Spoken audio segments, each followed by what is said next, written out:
In the heart of the kingdom of Eldoria, there stood a grand castle, its towering spires reaching toward the heavens. It was a place of beauty and power, but within its walls, a dark secret festered. The kingdom was ruled by King Alaric, a wise and just leader, beloved by his people. However, not all within his court shared his vision of peace and prosperity. Among those who served him was Lord Cedric, the king's most trusted advisor. Cedric had been at Alaric's side for years, guiding him through countless battles and political struggles.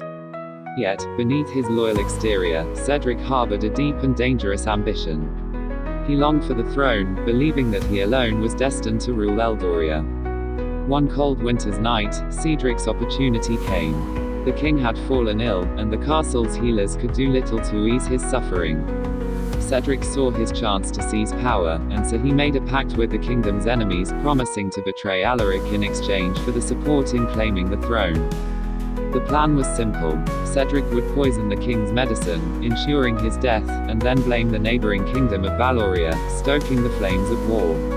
In the chaos, Cedric would ascend the throne as the savior of Eldoria, defeating the enemies he had secretly allied with. The night Cedric put his plan into motion, the castle was eerily quiet. He approached the king's chamber, the vial of poison hidden within his robes. As he entered, he found the king lying weakly in his bed, his breathing shallow. "Cedric," Alaric whispered, "you have been a true friend. If I do not survive this night, promise me you will protect Eldoria."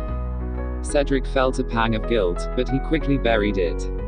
"I swear it, Your Majesty," he replied, his voice steady. He poured the poison into the king's cup and handed it to him.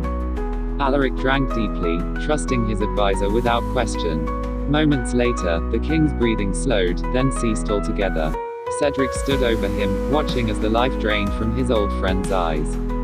With the king dead, Cedric rushed to the council chamber, raising the alarm that Valoria had poisoned the beloved ruler. The court was thrown into turmoil, exactly as Cedric had planned.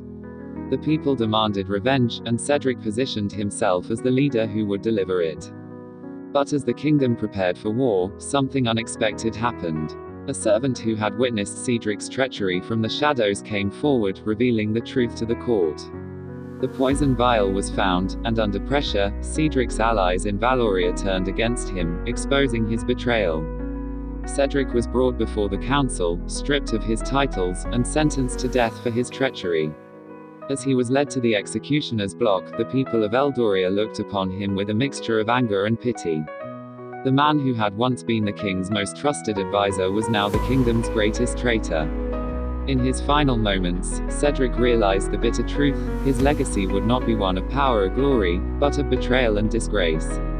His name would be cursed for generations, a reminder of the price of ambition unchecked by loyalty. As the axe fell, Cedric's last thought was not of the throne he had coveted, but of the friend he had betrayed. And in that moment, he understood that no throne, no crown, was worth the legacy he had created, a legacy stained by betrayal.